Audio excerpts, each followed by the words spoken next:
Cousin Chestar, are you with us? Beep, boop, beep. Hey, Cuz, how's it going? Hey, Cousin Chestar. How's it going? How was your Christmas? How was your New Year's? How was all that stuff? Yeah, it was good. Wow, I got stuck in between 2011 and 2012 there and haven't been available on the correct parallel of time, have I? Yes, I know that feeling. When in the world am I, Cuz? When is it? He cried. When? I don't know. It's now. That's why they call it the present.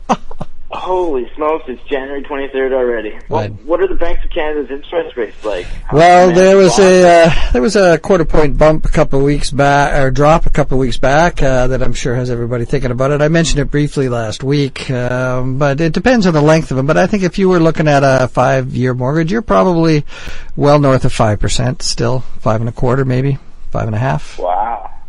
Well, then that means there must be like a strong international demand for bonds from Canada's biggest banks. So that's probably trickling through to the system and pushing mortgage rates to a record low at consumer level.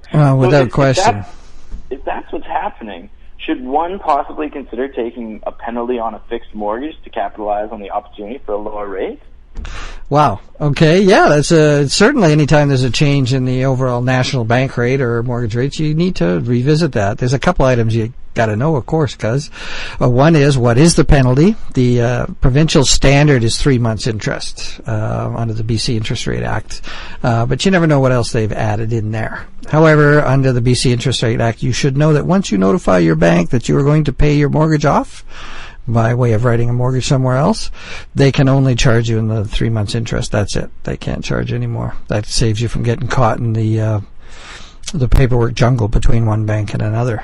Another thing you'd need to know, of course, is over the term of the new mortgage that you're considering, would you also save interest funds? And that, of course, is what we normally think of when you see an interest rate drop in your particular mortgage rate.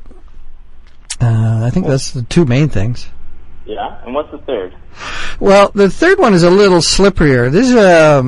There's this thing in the BC Interest Rate Act that require major financial institutions, when they advertise a particular rate on a particular loan, or deposit for that matter, that they need to follow what's called a compounding rule. Now, the compounding rule simply means that when you and I talk about an interest rate, we're talking about on the assumption that, I borrow the money and at the end of 12 months I've paid them 12% of that principal amount in interest, right?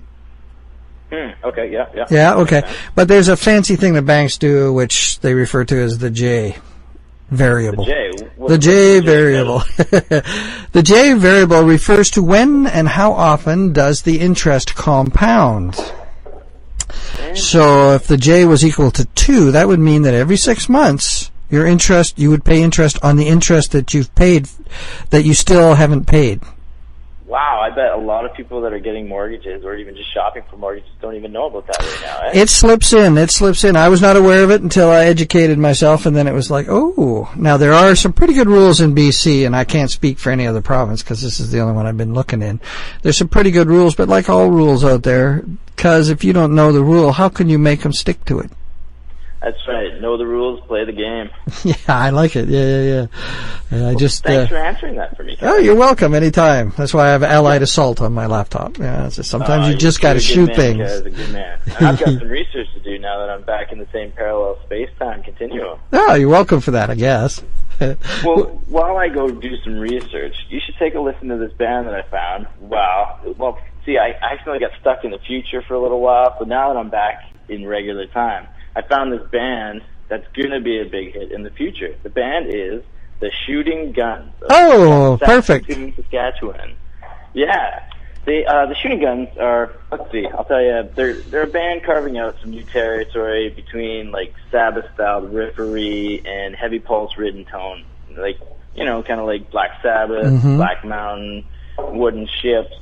They're a hard-working they're a good band that works on the heavy end of the psychedelic spectrum with reverb and delay, soaked guitar-centered songs driven by savage drumming and groove-locked bass. I love savage drumming and groove-locked basses, yes. Yeah, you know exactly what I'm talking about. Now, the core of the songs remain dead and simple, and the spinal cords of the audience, they nod and slave like accordions. and they treat all their fans equal, no matter if you're a metalhead, Neanderthal, or a terrified nerd. That'd be me. Their full-length LP, Born to Deal in Magic, 1952 to 1976, was released June 15th, 2011. It comes in a 12-inch vinyl or a compact disc if you're stuck kind of in between, time there. Right. So feel free to listen with me now to the Shooting Guns and their song Public Taser on CFSI 107.9 FM or online at cfsi-fm.com.